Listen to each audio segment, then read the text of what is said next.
میں اپنے مدرسے مرکز دارالسلوک جماعت میں تھا.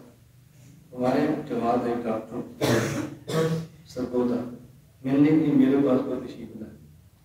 میرا بڑا بیٹا اب 14 سال یا 13 کا ہوگا، اس وقت زیادہ چھوٹا تھا، تقریباً 4 سال یا 4.5 یا 5 کا تھا. تو مجھے وہ ڈاکٹر صاحبان کہنے لگے کہ یہ بچہ آپ کا اسکول پڑھتا ہے. میں نے کہا نہیں. مجھے کہتے ہیں اسکول آپ اس کو پڑھائیں گے؟ میں نے کہا نہیں، میں اسکول کا مخالف نہیں جاتا، میں اپنے بیٹے کو نہ پڑھاؤں کہ اس کا مانا یہ نہیں میں اسکول کا مخالف. میں نے کہا نہیں. مجھے کہتے ہیں کیوں؟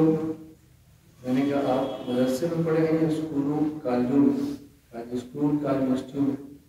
میں نے کہا میں کالج مدرسوں میں. میں نے کہا آپ میری زیارت کے لیے آئے ہیں یا میں کبھی آپ کی زیارت کے لیے کیا ہوں؟ کہا جی ہم آئے. میں نے کہا بس میں چاہتا ہوں کہ آپ میرے بیٹے یونیورسٹی میں پڑھیں، میرا بیٹا مدرسے میں پڑھے. جس طرح آپ میری زیارت کے لیے آئے ہیں، آپ کی اولاد کس کی زیارت کے لیے؟ اگر اس نے مدرسے کو چھوڑ کے کالج یونیورسٹی میں چلا گیا، اس کی زیارت کے لیے کون آئے گا؟ اس لیے اس کو ہماری اس درسگاہ پہ رہنے دو، انشاءاللہ تمہاری نسل اس کی زیارت پر فخر کرے. اور جب یہ تمہاری تعلیم سے متاثر ہو کر وہاں دوڑے گا تو کوئی اس کی زیارت کے لیے آنے کے لیے تیار نہیں ہوگا.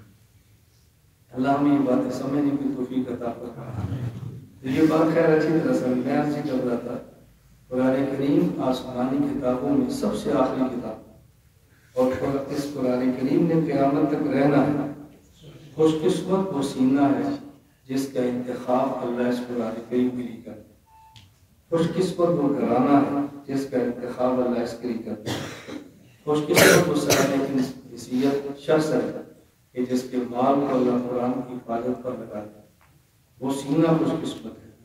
وہ صاحب مال خوش قسمت ہے. صاحب خانہ خوش قسمت ہے جو اس قرآن کریم کے لیے تیار ہو جائے اور قرآن کریم کے علوم کو محفوظ کرے.